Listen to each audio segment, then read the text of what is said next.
And check out the RCWR show with Lee Sanders. Get fun, in-depth coverage and analysis from the latest in professional wrestling in AEW, WWE, NWA, Impact Wrestling, or the world of entertainment. From hit TV shows to your favorite sports like the NBA or NFL. All things music, movies,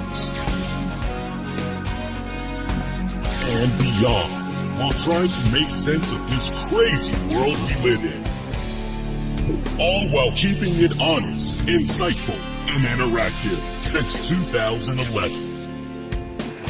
And now your host, live from the nation's capital of Washington, D.C., Lee Sanders.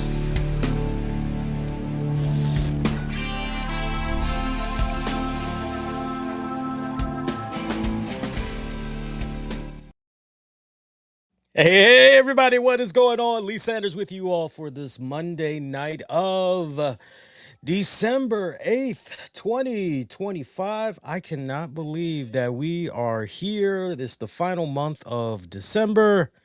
Good God almighty. I tell you what, this calendar year has been going by extremely fast. I tell you what. Hey, if you got Twitter, hop on over there. Got an exclusive poll up there at the RCWR show. Wanted to know what you guys had thought about tonight's WWE RAW from Kansas City. So definitely sound off. If you don't have access to the Twitter and you're watching via other outlets, you can definitely wonder what that was. I just heard the weirdest noise.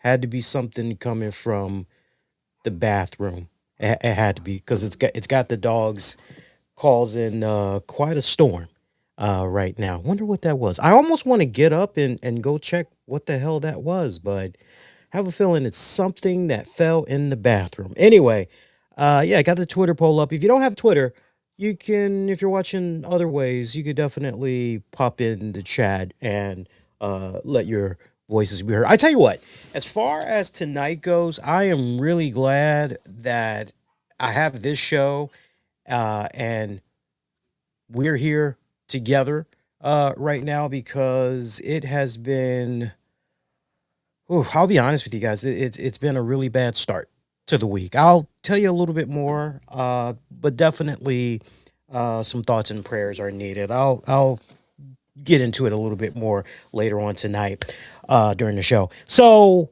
Kansas City, WWE RAW, where we got a little bit of better progress on the show as far as quality of matches. It seems that WWE tried to give us more quantity and quantity of matches for tonight's show, which went off just shy before 10:30 p.m. on the East Coast.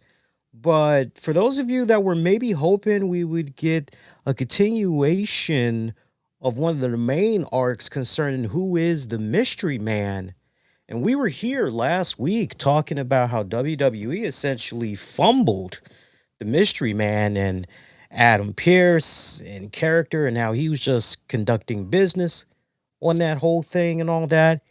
And, hey, I figured what a difference a week will make.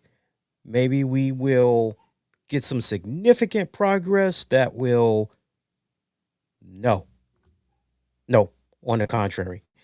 It's kind of weird when I really stop and think about it, because as far as tonight goes, here's the biggest problem. You just think back to what we got from Monday Night Raw. You think about the fact that after War Games at Survivor Series, going into that Monday's WWE Raw, no CM Punk, no Roman Reigns, no Cody Rhodes. The Usos didn't even try to acknowledge what happened at Survivor Series and try to figure out, who the hell is this mystery man that did XYZ? What the hell is that all about? None of that. And then you go into tonight, especially after what had went down with the mystery man from last week. Surely, with a week's worth of rest, somewhat, for the main flagship show, Raw, WWE was going to rebound nicely and really give some proper attention to storyline detail with the Max Mystery Man. No, we didn't get that. We didn't even get a situation where here tonight between the Bronsons, Logan Paul, them having some type of an interaction with Paul Heyman to the effect of, hey, that Max person, hey, come on, you can be real with us. That was Seth Rollins, wasn't it? That's who that was, right? You could be honest. And for Paul Heyman to, at least go either, yeah, or at least no, it wasn't me. Contrary to how you may feel, like I'm responsible for a lot of things, but no, I'm telling you, I don't know who the hell that Max person is. They sure did do us a world of favors, though. If you see me raising my hand up like I am Spock, I am trying to adjust the camera because tracking mode is now activated. It's really, really weird, but now I got it back. Anyway, this week's Raw, nothing. Nothing. I mean, diddly squat. We only saw Adam Pierce a grand total of twice. Twice. And the first time we saw him, it was backstage. He was arguing with New Day. And then the second time we saw him was basically the end of the show. That pretty much was it. I tell you what, I like the way Raw had ended as we had the Vision beating the holy crap out of LA Knight. So that was a nice little cliffhanger and everything because now you're going to be going into further WWE programming, wondering what's going on with LA Knight as far as his status. Is this going to be a case where he's going to be out for a couple of weeks? And it wouldn't surprise me if that was really the case. Because honestly, at this point, I wouldn't be surprised if we don't see any more of LA Knight until the very first Raw of 2026. Because remember, we got Braun Breaker taking on CM Punk there for his World Heavyweight Championship. So maybe, just maybe, that is where things maybe just maybe that is where things are going to be heading. I'm not really sure, but my educated guess, if I was kind of writing this out and everything, I think that'd be a great way to have LA Knight essentially make his return, just when it seems as though the odds are in Braun Breaker's favor to potentially get that championship off of CM Punk. You could even have it be a case where the numbers game might be at play. Logan Paul, a couple other people might be there at ringside or whatever. Between you and me, though, I really hope they don't go balls galore on overbooking of interference for that Punk versus Breaker match. But I do kind of feel as though it's a direction that WWE is likely going to be heading. We've seen them be a what's the right word I'm looking for? They love the overbooking, all right? They're a lover of it, okay? Not a hater. They're a lover of it. So yeah, just kind of weird how they had did it tonight because they did not have Adam Pierce acknowledge the actions of the mystery man whatsoever. And the mystery man made his impact not once but twice tonight during the show. One of the first go rounds we saw the mystery man tonight, it tied into Logan Paul letting the Vision know he didn't like the disrespect that Rey Mysterio did upon him last week by slapping the bejeebus out of him and wanting to know what they were going to do about that problem, because he's basically telling the Bronze, yo, I got this problem. How are we going to solve it? And they pretty much were like, oh, well, we're going to be there for you. We're definitely going to take care of your problem. We'll take care of Rey Mysterio, like, no problem. So Rey Mysterio actually was supposed to have a match against Finn Balor, and right as the formal introductions were underway, Rey Mysterio was out there first.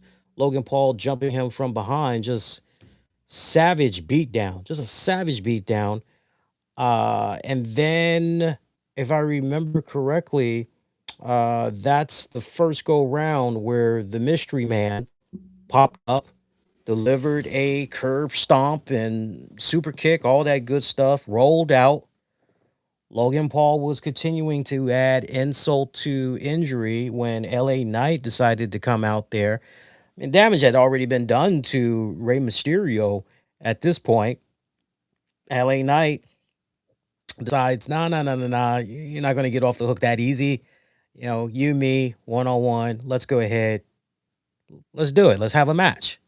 So that was actually our main event match of the night. You would have thought after the actions of the Mystery Man, we would have seen some type of a segment where Adam Pearce was just losing his cool and he was doing his best to find Paul Heyman and the Vision, and there was going to be a heated verbal exchange between them, but that did not happen. Maybe even Adam Pearce and his ongoing investigation into the identity of the maxed individual and trying to issue the severest penalty possible within the structure there, you know, whatever that he can do as a general manager and all that. But no, all of that was essentially abandoned.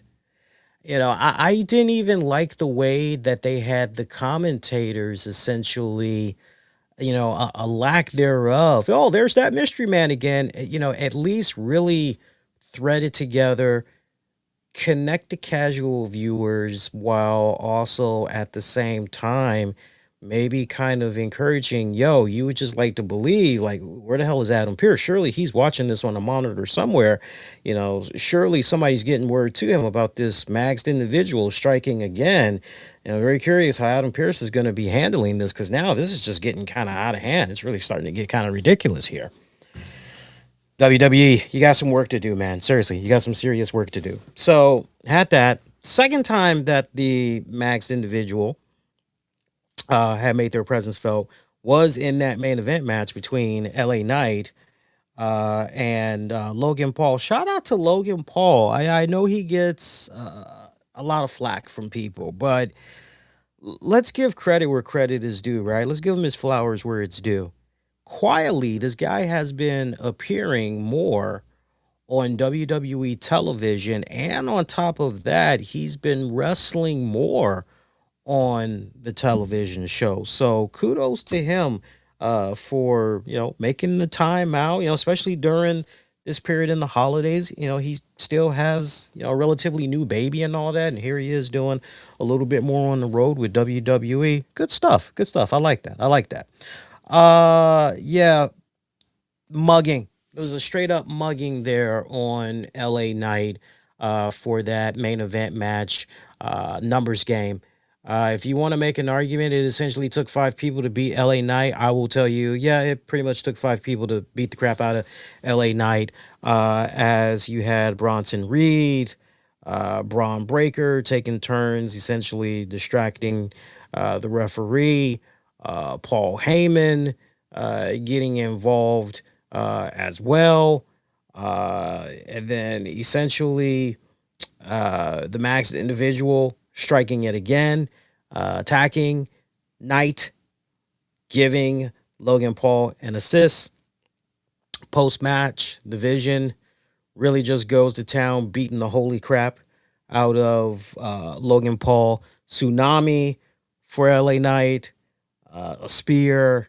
I mean, I mean, this was ugly. You know, uglier than this, man. Afterwards, Braun Breaker cutting another fantastic, scathing promo on CM Punk, letting it be known the current CM Punk that's running around, he's not a big fan of it whatsoever.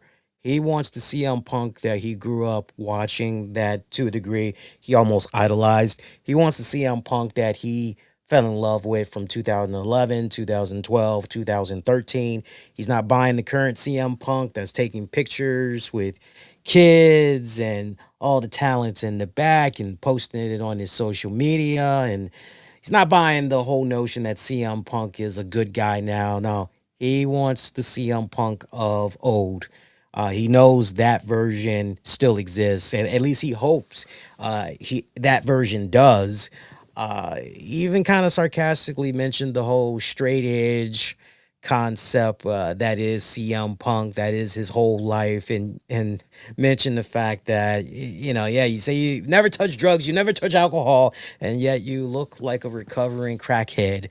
I don't know if Paul Heyman kind of was laughing under his breath or what, but he was covering his face. I don't know. I don't think that broke Paul Heyman. I think Paul Heyman was legit just trying to sell the shock and awe of what Breaker said. But no, back to back weeks, definitely a major highlight of the night. It's nice to see that Braun Breaker's promo from last week was very well received. This one, not as strong as last week, but very complimentary to it, without a doubt. So, Breaker hitting all the right points, pretty much letting it be known, this current CM Punk that's running around, and if you bring this version to our championship match in a couple of weeks on the 1 year anniversary of Raw on Netflix, he's gonna destroy the hell out of that version. Yes, by the way, no CM Punk again tonight. I wasn't going to talk about this until later on, but since we are kind of mentioning CM Punk, it's interesting because we talked about how Punk was not on the show last week, and I didn't put two and two together at the time, but it turns out that CM Punk, and AJ Lee's dog Larry had passed away. And so when you go back and you see Punk at Survivor Series War Games, and you just look at, I thought something was a little bit off with him, and it just it went in my head, and I didn't think nothing much of it, but I remember seeing the jacket that he was wearing at Survivor Series that said Larry's dad, and I thought, oh wow, that's really, really cool. That's a nice little jacket there. Nice. Didn't think nothing much of it. And so I don't know if their dog Larry died that weekend and or going into Survivor Series or what. But definitely CM Punk, AJ Lee, definitely thinking about you during your loss. Let me tell you something, for anybody that has never been a pet owner, it's the worst thing that you ever want to go through. It's the worst thing you will experience is losing that furry friend. Longtime listeners will remember over a year ago, I lost my Pekingese, Maggie. I had known her for almost 15 years. So by the time me and Tams started dating, I think Maggie had already been in the picture at that point, because she got Maggie when Maggie was like almost, I won't say virtually like firstborn, but she did get Maggie. I would say maybe after about 2 months, 3 months after Maggie was born, and picked her up from an airplane, because that's how Maggie essentially had traveled. She traveled via airplane, and Tams went to the respected airport to get her and all that. And yeah, so Maggie was around for 18 years, believe it or not, 18 years. That's human years. And for me, Maggie was truly the first dog that I ever owned. I mean, I can remember only flashes as a little kid of this one dog I used to have named Flea Biscuit. I had it for like a couple of weeks. My mom tried to do her damnedest, but once our landlord found out we had a dog, it was like, got to get rid of it. And it was kind of like, well, that sucks. And then when me and my mom had stayed with my grandpa for a hot minute, he had a German Shepherd named Silver. And I used to love spending time with Silver. Silver was like my only friend in this weird neighborhood that I was living in, and I didn't know anybody, didn't have any friends, like nothing. And I was always hanging in the back of the house with Silver. I managed to actually teach Silver a couple of tricks, despite how old she was and everything. But like that was like really the full extent to which okay, here is my accessibility to dogs as far as like on a semi-regular basis. Maggie was the first, and so it was heartbreaking last year to watch her in her final moments. We tried to make her as comfortable as possible. She would have good days, and then she would have a lot of bad days. Towards the end, I don't know if it was maybe dementia, but she would just nonstop. She would be in a corner just, in circles. And then if you tried to pick her up, kind of reset her, maybe try to bring her near you and try to calm her, pet her, maybe try to brush her hair. She wanted to get right back down, and she, had to go and wherever she was trying to go. But like, it was getting really bad. But there would be some days where yeah, she'd have really, really good days. And it was a case where we went, well, okay, maybe, that's the hard part. The hardest part is trying to figure out when it's time to say goodbye, right? Because the last thing you want to do, well, I don't know what's going on. My dogs are barking like a mofo. Hang on, guys.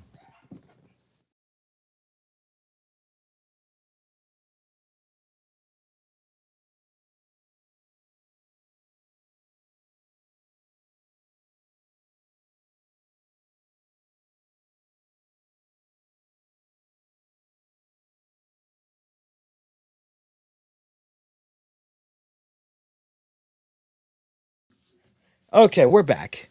Oh my god. I normally don't check my door during the stream, but I'm remembering that now the latest trend is you got people that like to kick people's door because of the TikTok videos or whatever.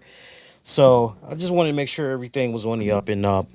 And we're good now. My wife literally just walked in the door, so it's like they're happy to see her. That's who they're barking at now, which is weird because I didn't even get a notification on my phone from Ring letting me know that somebody was approaching the door. Kind of weird. I'll look into that later. But no, Maggie strung together good days and all that. The hardest part as a pet owner, especially if you're a first time pet owner, the hardest part is knowing when it's time to say goodbye to your furry friend. If I can offer any piece of advice, if I were to offer a piece of advice to CM Punk, AJ Lee, to you out there, I would say what made it a little bit easier for us in this household is I would say I would say it was about 2 years before Maggie passed. Me and Tam said, hey, we need to make this transition be as easy on us as possible. Maybe we should entertain the idea of getting another pet. That way Maggie can, essentially have some company. She's not always alone. That shot of youthfulness will maybe, kind of, hey, I'm not alone anymore. I actually have a companion here, and they can kind of bounce off of each other, and everything. And that's how Chloe, our first Yorkie, that's how she came in, so many years ago. So Maggie actually was a big sister and a mom at the same time to Chloe, and they bonded pretty well. Maggie was very standoffish at first, for like the first handful of weeks, but then slowly but surely, she came around, and sometimes she wanted to play with Chloe, but then most times she just wanted to be in chill mode. It was kind of cool seeing their whole dynamic and everything. And then fast forward, I think it was a year.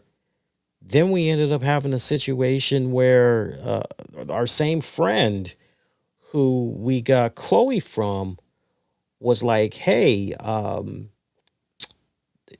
mom's is pregnant again, and we got another litter. Would you guys be interested?" And it's kind of like, now our thought process was, because at this point, now that a year passed, we're really looking at Maggie, and we're going, not really sure how much longer. And then the last thing we wanted was for there to be a situation where Chloe was going to be alone by herself, because she has always had some type of constant companion. She's never been alone, and she's very clingy. And so it was like, well, okay, guess we can kind of, do it that way. So that kind of helped us out. I know for some people, they'll say something along the lines of, "Oh, well, when, your one pet has passed, and, maybe you're not in a situation where you managed to get another pet before that other pet passed away." Some people will say, just, go ahead and get another pet. And that can be a little controversial for some, because some people are like, nah, man, you should be able to grieve. You should really take your time. You shouldn't just jump right into getting another pet. I'm not going to tell you the right or wrong answer in regards to that. What I will tell you is everybody is different. So you just, how you are at home. It's just kind of one of those, you got to just dig down deep within yourself, and go accordingly, right? That's really all. That's the best advice I can give. You just got to go accordingly. You'll know when the timing is right, and all of that. But they got a lot of years. AJ and Punk, they got a lot of years, good years, out of Larry. To hear that they essentially rescued him from a shelter back in 2015, and here we are, 10 years, a little over 10 years. That is a really good run. And I know initially Larry had a lot of complications, that most people would have just said, "Nah, yeah, we're good." But that didn't matter. Those challenges, whatever was going on, it didn't matter to AJ and Punk. So to those that's going, I wonder when CM Punk's going to return, wonder when AJ's going to, like, they can take all the time. That's the other thing that I want to, because I don't see enough people really talking about this, and that's, you show me a person that says they don't like pets, they don't like dogs, they don't like cats. I tell you what, I don't trust them just as a person, period. Because if they're rolling like that, I don't care to get to know them. I always tell folks, like, if you want to know a person's true character, like, how are they at their core, see how they are when they're interacting with pets, see how they are when it comes to interacting with children, see how they are when it comes to interacting with the elderly, see how they are when it comes to interacting with people of disability, because those will give you your red flags all right there, if they're an asshole or not. So, to anybody that's like, it's just a pet, they should. you have no clue. You have no clue. It really is a case where when you've had that pet for as many years as you've, had it, that is a lot of bonding. They truly do pick up your personality traits and all of that. So, to Punk and AJ, take your time, for all I care. Again, I wasn't going to talk about that until later on in the show, but just it was since we were talking about Punk and we just happened to be right there. Just kind of made sense to give that nod and everything. Appreciate you guys' patience and everything. Some other stuff that happened from tonight's Raw. Gunther's promo pretty much reiterating what he briefly touched upon on Friday Night SmackDown, basically saying, yo, we are less than 5 days away from Saturday night's main event, John Cena's final match. Gunther promises that he is going to make John Cena tap out. John Cena's always talking about never give up, hustle, loyalty, respect. Well, Gunther's going to make sure that John Cena does the one thing that he has essentially never done in his illustrious career. Wink, wink. I think you understand why I'm doing the wink, wink, which is basically make him give up, right? But if you're keeping track at home and you essentially know your wrestling history in regards to John Cena, that's all I'm saying. That's all I'm saying. But who cares? Gunther, John Cena, Saturday night's main event right here in the nation's capital of Washington, D.C. Gonna be good. Like, I was trying to tell a few friends and colleagues of the show, but somehow it just kind of went past them. I'm surprised they didn't try to follow up with me more and ask me, Lee, you're right there in DC. Is there anything interesting going on in regards to John Cena? And you're right there. Especially since you're now majoring in journalism. What are you hearing? Are you hearing anything? And I had said it in a forum, and I had briefly mentioned it to another one of my friends, and it kind of went under the radar, right? So you're hearing it here. Oh, whoa, we got to zoom in. Hang on. I don't know how that happened. Sorry about that. So check this out. You're getting an exclusive here. I can tell you, I'm hearing that Mayor Muriel Bowser, DC Mayor Muriel Bowser, that something is possibly in the works in recognizing John Cena and commemorating, basically his history here in the district and all of that. I don't know if that might consist of like getting a key to the city of the district, but I am hearing some chatter that something along those lines is in the works.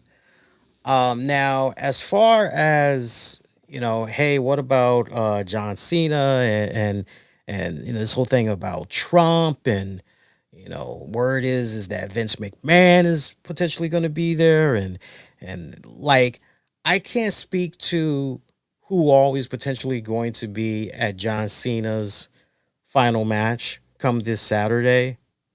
But what I can tell you that nobody else appears to be talking about, um, I almost want to say I have it on good authority. But I have to go through one more source to confirm. But I am hearing that John Cena may be going to the White House to see President Trump, and that there is going to be some type of a thing with Cena, Triple H, Paul Levesque, Stephanie McMahon, potentially Linda McMahon. I am hearing that there is going to be some type of official, John Cena thing at the White House. Now, whether or not John Cena is going to be accepting that and all that other stuff, I mean, look, we saw what happened over the weekend with Kiss, Sylvester Stallone, a couple of other people that got some spirit awards or whatever from the president. And my God, I'm looking at Sylvester Stallone's hair and I'm going, man, the hair just seems to be getting more closer and closer to his eyebrows. What the hell is going on? But that element about the whole White House, like nobody, you heard that here first. So just kind of keep those things like, I gotta talk to one more person to see, like, okay, is this official? Like, I'm trying to go through my contacts and try to see if I can get word. But if you're staying connected to me on social media, you will definitely know what I am officially able to confirm. But like, how confident do I feel right now with some of the things that I'm telling you guys?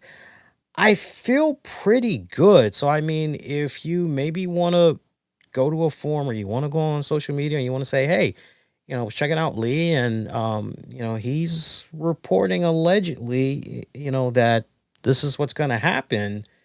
He did note that he needed to check with a couple of sources, but he's saying he feels pretty confident. Yeah, you can go ahead, you can run with that. So we'll see what happens with that. I'm pretty excited though. I will be doing a Saturday night's main event post show once that event is in the books. Got to talk more about that card for this Saturday. That card is shaping up to be pretty good too. Io Sky taking on Kari Sane in our first match opener. Io had Rhea Ripley in her corner, while Kari had Asuka in her corner. Pretty solid opener to tonight's Monday Night Raw. I enjoyed that matchup. Nice little back and forth between both women. It's kind of interesting too that we got that match between those girls because I was looking at it and I thought the girls put out a really damn good match, but there was a part of me that felt a little bad because I was looking at it going, "Oh man, I wish we could have got this on a PLE. It just would have been better to get it on a PLE." But hey, it's all good. I'll take it for what it's worth. Nice back and forth. Um, Sky continues to capture the WWE fans' imagination. It's just amazing how she has organically gotten over with the crowd. I mean, she can really do no wrong. And then to have that be overlapped with the great depth that continues on with the women's division as well. The women's division, and that's kind of been a nice little quiet sleeper as far as improvements go going into the second half of this calendar year and everything. Really good stuff. Really good stuff. Meanwhile, speaking of good stuff, tag match, AJ Styles, Dragon Lee defending against the War Raiders. Now, we saw Grayson Waller and New Day. They were at ringside checking out everything that was going on. Couldn't help but wonder if maybe they were going to cause a little bit of interference, but they didn't. If anything, they waited until the match was over to make their presence felt and everything. Um, say what you will, like for some people, AJ Styles and Dragon Lee as a tag team, it may not really be super over with folks, but the fact that we've got fighting tag team champions that's pretty much going in, week out, defending the titles, and basically being in this position where teams that we haven't maybe thought about in a while, like the War Raiders. Wow, why does it keep zooming in like that? That's like really getting annoying. I don't know why it keeps doing that. It's almost like it's got a mind of its own, which is kind of weird tonight with the webcam. But as far as these guys operating short term as champions, like I am all fine for it. I just honestly feel that at this rate, these guys are gonna at least hold on to the tag titles until WrestleMania, and then from there, pretty much AJ Styles flying solo and everything. Post match, New Day, Grayson Waller, they get in the ring. Looks as though maybe it's about to be a 3-on-2 beatdown when the Usos come out there. Usos letting it be known they are going back to basics. They're going after tag team gold.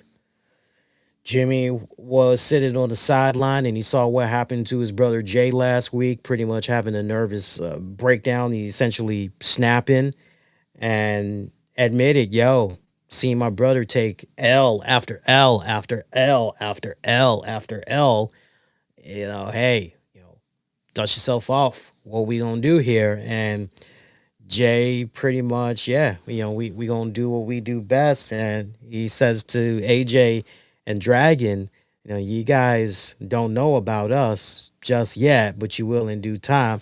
Looked over at New Day, Grayson Waller, but you guys, y'all definitely know about us, what we're capable of, and everything. Kind of led to a brief little stare down, a mean mugging. Usos drop those guys like a bad habit. Pretty solid stuff.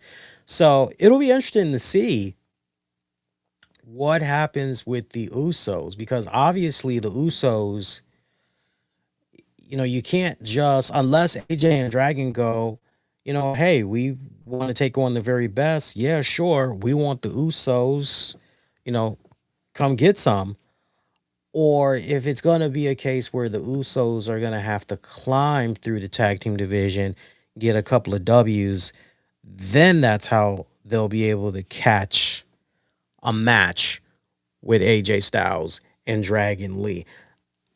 I'm just kind of wondering how this calendar year is going to end for Jey Uso. By the way, pretty hilarious to see now that you got other podcasts that's jumping out there going, "Are you tired of Jey Uso yet? Is Jey Uso overexposed? Is Jey Uso?" It's like, welcome to the club, my friend. Where you been? I mean, this has always been the case, pretty much. Lyra Valkyria taking on Roxanne Perez.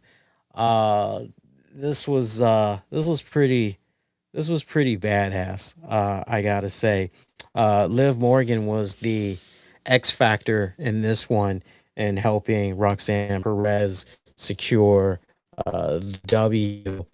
Um, Liv Morgan's kind of interesting, everything that led up to this and everything, because remember last we saw Liv, Liv basically has her eyes on Stephanie Vaquer and she wants that women's championship belt there.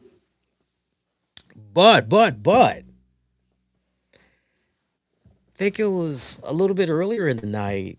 Stephanie Vaquer was in the ring and she pretty much was trying to look ahead, trying to put a challenge out there, whoever is next. Because pretty much she's, hey, now that I've put Nikki Bella in her place, Nikki Bella comes out there letting Vaquer know, yo, we are not done, not by a long shot. You need to give me another rematch for that championship. And then Raquel Rodriguez just came out of nowhere, just beat the crap out of her, set Nikki Bella head first into corner of the steel posts, got in the ring, looked Stephanie Vaquer up and down, and pretty much told her, name the time, name the place, I'll beat that ass, I'll take that championship belt off your hands. So whether or not that's going to be happening as Saturday night's main event, I mean, they didn't announce it, so maybe it's safe to say it's going to be playing out on a future episode of Monday Night Raw. I mean, honestly, at this point, you might as well make the match go down on that, what is it, January 6th? You might as well make it go down on that 1 year anniversary of Raw on Netflix. I mean, that just January 5th, correction, January 5th, 2026. You might as well just forward it to that at this point. It makes all the sense in the world. Circling back to Liv Morgan. Liv Morgan essentially, she catches up with Raquel backstage and says to her, hey, so you're going for the women's championship there, huh? Like would have been nice had you gave me a heads up and everything. Raquel's like, I didn't think I needed to run anything by you. And the way Liv tried to play it off, it's like, oh, like, hey, I come in peace, hey, I know you don't need my permission. It's just, just trying to, make sure we're on the same page, girl power, girl support, And you could see Liv Morgan. I love the way she was selling the facial expressions and everything, uh, kind of not in their view, but we at home were able to see how she was feeling and everything. Obviously, she felt slighted right here, so she sarcastically, you kind of hear it in her voice, but she sarcastically wished Raquel Rodriguez luck. And then meanwhile, she decides to latch on to Roxanne Perez. Roxanne initially kind of act like she didn't really need Liv's assistance going to ringside there for her match against Lyra Valkyria. But Liv decides, well, if Raquel's going to be going after the women's championship, well, then that means you and me need to be going after the women's tag titles. So come on, bestie, right? Boy, this is just it's hilarious. Now, the match itself between Lyra and Roxanne, I got to be honest, sloppy as hell. This was sloppy. I didn't like it. I did not like it one little bit. But again, you're thinking about the fact that for the women's division, the tag team division, some serious depth that they're continuing to build and everything, and then just having Liv Morgan added in there. Liv Morgan right now is Frank's Red Hot. I put that shit on everything. I mean, and it's good. So I love what we got going on with Liv. But the match itself between Lyra and Roxanne, a little too sloppy for my personal taste. I've seen better efforts from both women. Natalia montage we got of her training Maxine Dupree, a little nice continuation of that. I only got one gripe. So we have Maxine Dupree who is just beating the crap, making all these victims tap out. And ultimately, Natalia says, all right, now let's try me. Take me on for size. I wish that it could have been a situation where maybe we get a cameo from Shayna Baszler. I think that would have been badass. And maybe Shayna Baszler steps in, beats the crap out of Maxine Dupree, and Natalia says, you still have a lot to learn. And then you could stretch that out to another week. And then, maybe then, like somehow, by the next week, Dupree is able to surpass Baszler. And then Natty's like, okay, now you take me on. And you go another week. And then first lockup between Dupree and Natty. Natty beats her ass. You still got a lot to learn. And then, maybe you do another week where Dupree is training and then, you follow it up, and then ultimately she does overcome Natty and Natty essentially is like, okay, now you're ready. I mean, why are we hot shotting this? This kind of feels like one of those deals where, if I'm not mistaken, this is being hot shotted to January 5th's Raw 1 year anniversary. Because otherwise, if we're not hot shotting, then what else is going on here? Curious minds want to know. But I'm still liking these little grainy looking kind of monochrome little vignettes that they're doing, showing Maxine training and all. I mean, girl looks like a freak possessed. I mean, seriously, I'm loving it. I'm loving it. I'm loving the intense training going on there with Dupree. I think other than that, we pretty much covered everything for tonight's show. I'm even going back, just making sure, looking at my notes and everything. Yeah, we covered everything besides the Io Karisei match. I'm just looking at the rest of the card. I actually enjoyed the tag match for the tag titles. That actually was a really good match as well. Yeah, I would say besides those two matches, another great promo by Braun Breaker. Nothing really captivating for this 2+ hour program. Almost to a degree, another nothing burger. But at least you have a little bit of excitement going into Saturday night's main event on Peacock. Look at this card that they got set up here. We've got, of course, John Cena taking on Gunther, Cena's retirement match. And then we have Dragon Lee and AJ Styles teaming up in a tag match against NXT's Javon Evans and the TNA X Division champion Leon Slater. That's going to be your tag match. That's going to be really really good. By the way, I had a lot of fun with Tams over the weekend. We did a new episode of Wrestling with the Topics. We talked at great length about the TNA wrestling deal with AMC. So if you guys are kind of wondering, like, definitely, we dropped that episode live on Sunday. And it is now available for on demand and downloads wherever you get your podcasts. So definitely go and check that out. Also on Saturday night's main event this weekend, Bailey will be taking on NXT's Sol Ruka. Should be a damn good matchup. And then we've got champion versus champion. Titles are not on the line. We got Cody Rhodes taking on Obafemi. I am aware that NXT had did the deadline event, and in that main event match, Obafemi, Ricky Saints for the NXT title. Obafemi getting the title right back. I'm sure a lot of people did not see that coming.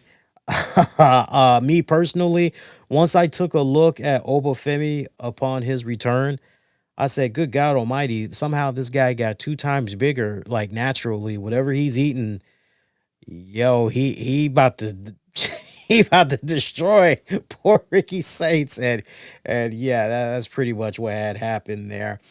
And since Obafemi had won, remember, he won the right to face Cody Rhodes at Saturday night's main event, as it was revealed from last week's SmackDown. Also, Kendall Gray defeated Sol Ruka, Lola Vice, Kalani Jordan, Jordan Grace in the Women's Iron Survivor Challenge for an NXT Women's Championship match at New Year's Evil.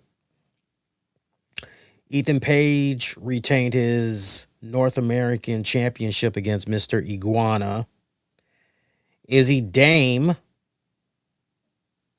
with Nico Vance and Sean Spears. Looks like Izzy Dame defeated Tatum Paxley singles match.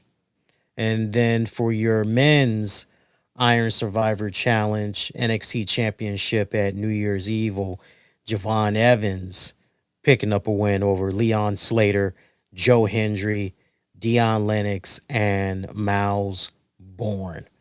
So very curious to see. Speaking of TNA, just thinking about them, I can't help but wonder what's going to be happening with Killer Kelly and her husband, because I know right now TNA, Carlos Silver or Silva, he has said he's engaged them in contract negotiations, and he's pretty confident that something's going to be worked out. So, yeah, definitely you want to do everything you can in your power to keep them at TNA and everything. But like I said, if you guys did not check out Wrestling with the Topics from over the weekend, go check it out, because me and Tams, we had a lot of fun going in depth about the TNA deal on AMC.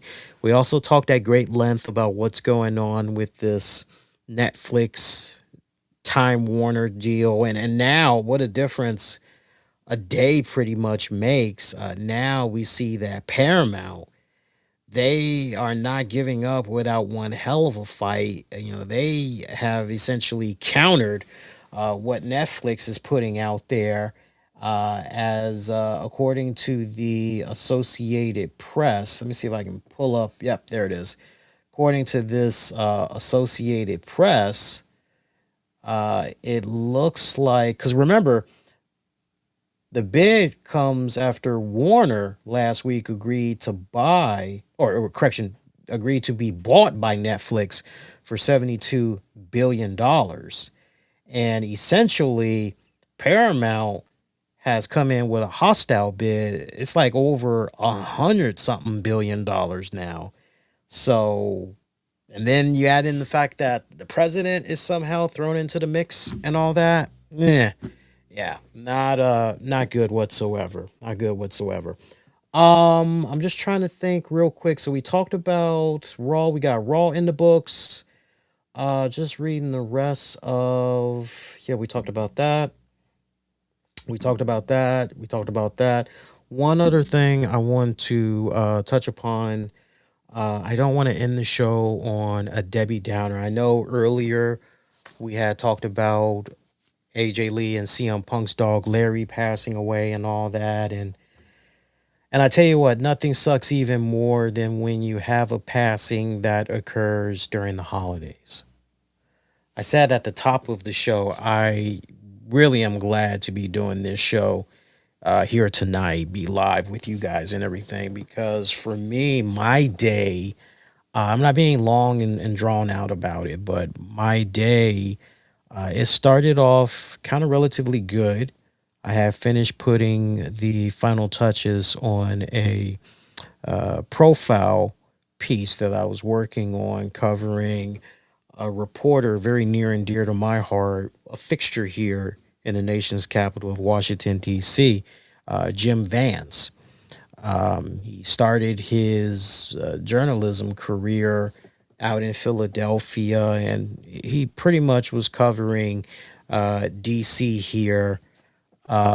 He pretty much had been covering DC local news, particularly on NBC4, WRC TV, NBC4, for over 4 decades, like 45 plus years, if not a little bit more. He passed away in 2017, lost his battle to cancer, and it was really insightful going down memory lane, and then some of the interviews that I conducted with people. I actually had the pleasure of interviewing some folks currently that work at NBC4. I told them how I was writing this piece, and asking if they'd be willing to contribute, and they were like, "Yeah, sure, no problem." And I ended up talking to Tams, because Tams, my wife, she firsthand would visit the studios, and she would see Jim Vance at work. So she would see the little things that most people, aren't able to see, because she was right there in the studio and everything. So it was nice picking their brains and just, putting this piece together and everything. And, my semester is getting ready to wrap up pretty strong. And I've just been trying to get into the holiday spirit and everything. And my mother-in-law's longtime boyfriend, he had been diagnosed with cancer. Oh God, I think it was in October, and just the health decline. It's just been, initially, we kind of thought, well, he'll probably, maybe he'll make it to Thanksgiving, and you know, but he went past Thanksgiving, and it was like, so why am I saying all this? Some of you guys are wondering. I really wasn't in the headspace to do a show tonight, because earlier today I find out that my mother-in-law's boyfriend, at least according to the boyfriend's daughter, she had went to check on him. He was gasping for air. I don't know if it was a cardiac arrest thing or what, but basically, ambulance was called. He went to the hospital, and they did tests, all that other stuff, and you know basically they were able to get to him just in time, but because of how advanced the cancer is right now, they basically said, look, at this point, you have maybe, 2 days, if not maybe a week. So my mother-in-law's headspace, like it's just, you know, I didn't really know him, but he's done a lot of good for the family over the years, over many, many, many, many years. And so, they hurt, I hurt for them, especially knowing that he cared a great deal about the holidays. Apparently, his favorite time of the year is Christmas. And so, it's just kind of one of those, especially with, for me, 45 is creeping up in less than 2 weeks. You know, I am in that headspace right now where I'm trying to do my very best to not just live life to the fullest, but not um, not ever lose focus of the fact that tomorrow isn't promised to anyone. And every day that you're able to wake up and experience a new day, it truly is a blessing. And what's the best version of you're going to try to be for that day?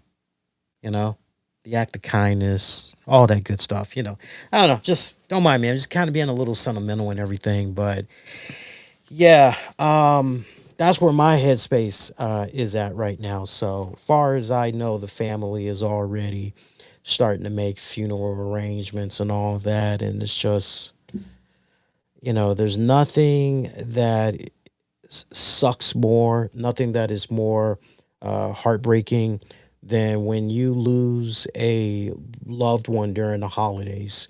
Um, just, it sucks. It really, really sucks. It really, really does. So, and to Muhammad in the chat, like I said, I personally did not know him. I never spent time, with this man. Like I said, my mother-in-law, she's really hurting.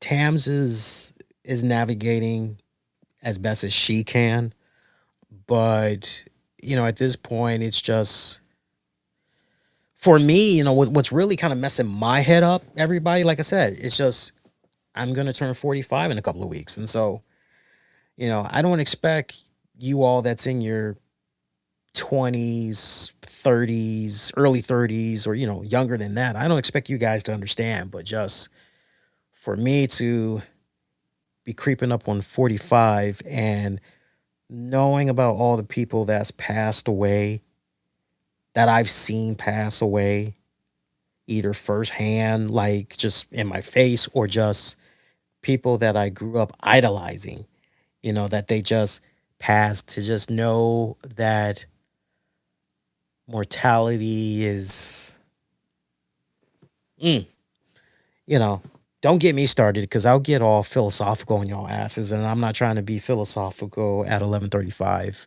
at night, but just that's where my headspace is at right now. So for me, I try to spin it as positively as I can.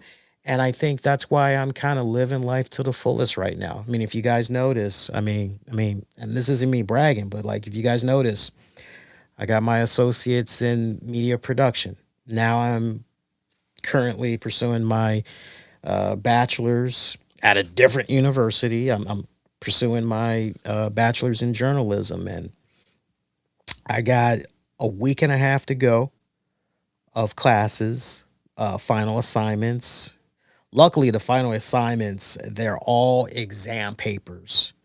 So I'm going to be doing a lot of writing. But the way it's looking right now, I'm getting like nothing but A's in all of my classes except for government. Never was a fan of government. Government was always, I always slept through government classes since I was a little runt. So government, it's looking as though I'm probably going to be getting a C. I can live with that. That's really no big deal, right? I can live with that. So nice, good, strong start. So, hey, speaking of, you know, good starts, all that good jazz, I was trying to figure out a nice transition. This is probably one of those rare times where I suck at my transitions, but it's all good. I want to take this time out and recognize our sponsors. Shout out to our good friends over at I want to learn SQL.com. Your hands-on gateway to mastering SQL, whether you're starting from scratch or upgrading your data skills. I want to learn SQL.com puts structured lessons, real-world exercises, and clear explanations at your fingertips. Check them out today. I want to learn SQL.com. Muhammad, who are you telling about Grammarly? Let me tell you something. Since I was at community college for a couple of years, and since I have been at a PWI university this semester, I know you're a student as well. So I do remember Muhammad, but like you ain't got to tell me because the university that I go to, which again is a PWI university, right? This is where the big boys play. All the professors are like, use Grammarly.